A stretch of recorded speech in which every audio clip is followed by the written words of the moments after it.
वाडे, डॉक्टर सुभाष जाधवजी, त्यांच्या मिसेस सुद्धा सविता जाधव इथं माझ्या सोबत आहे. त्याचबरोबर रामजी राठोड, माधव जाधव, विकास जाधव, तोडकर सर, लोणदासजी घुगे, सुनीलजी मते, धारूजी नाईक, विठ्ठलजी जाधव, आमचे आपले भैया मेनकुदळे आपल्या भोगावरून खास सकाळपासून माझ्यासोबत फिरते आपल्या शोभाताई आणि सगळीच मंडळी आणि मोठ्या संख्येने जमलेले दांड्यावरती माझे सगळे वडीलधारी मंडळी आणि लाडक्या बहिणींनो, तरुण मित्रांनो, माझ्या लहान लहान लेकरं. कसं बघा, होळी सण नेहमी मी तांड्यावर साजरा करते, आमदार व्हायच्या आधीपासून साजरा करते. आणि मग आता ही होळी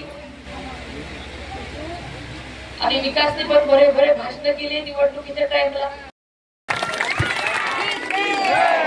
सेवालाल महाराज की तुमसे ठीक छो गई, तुमसे वारू छो गई. होळी सेन हार्दिक शुभेच्छा.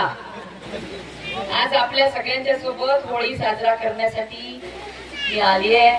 या ठिकाणी उपस्थित आपल्या सरपंच ताई, मला आनंद झाला की त्यांनी मनोगत व्यक्त केलं, प्रस्तावित केलं, आपल्या दांड्यासाठी काय काय गोष्टी लागतात हे मागणी केली.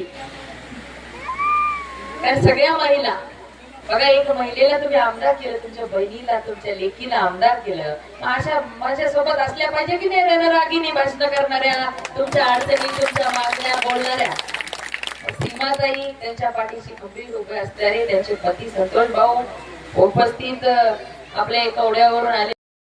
या ठिकाणी व्यापार करू देणार नाही म्हणून त्यांनी काय केलंय, 12 ऑक्टोबर 1871 ला क्रिमिनल ऍक्ट म्हणजे गुन्हेगारी जमाती म्हणून एक कायदा अंमलात आणला.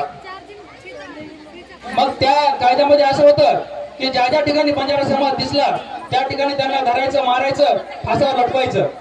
म्हणजे स्वतःचा जीव वाचवण्यासाठी बंजारा समाज वणवट भटकत राहिला, जंगलामध्ये खोऱ्यामध्ये राहू लागला. तर या गोष्टीची जाणीव ज्या वेळेला बहादूरशाह कोपळ जिल्हा कर्नाटक या ठिकाणी एक बंजारा समाजातील वीरू विश्वास नावाचे एक मोठे नायक होते, नसाब बसवला आणि त्या नसाबामध्ये असं पुढे आलं की आपण आता बंजारा समाज आता आपल्यावरती इंग्रजांनी तर घाला घातलेला आहे, आपल्याला आपला स्वतःचा जीव वाचवायचा आहे. त्या अनुषंगाने पूर्ण भारतभर बंजारा समाज विखुरला गेला आणि त्यावेळेला रात्री 4 वाजे पहाटे 4 वाजेपर्यंत ती होळी जाळली गेली. तेव्हा